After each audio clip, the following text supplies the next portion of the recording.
Alam niyo ba na ang pinakamatandang kwentong naisulat ng tao ay mahigit 4,000 years old na? At nakakagulat, may bahagi nito na kahawig pa ng kwento ng malaking baha na alam natin ngayon. Ang tawag dito ay ang Epic of Gilgamesh, isang sinaunang epiko mula sa Mesopotamia.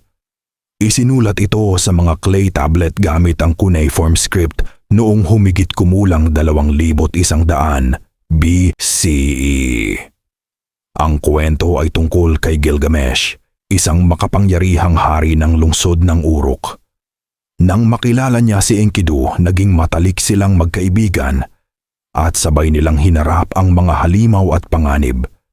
Pero nang mamatay si Enkidu, natakot si Gilgamesh sa sarili niyang kamatayan at nagsimula siyang hanapin ang sikreto ng buhay na walang hanggan. Totoong natagpuan ng mga arkeologo ang mga clay tablet na naglalaman ng kwentong ito noong 1,800. Pero ang mga halimaw, Diyos at mahika sa kwento ay bahagi ng alamat at paniniwala ng mga tao noon.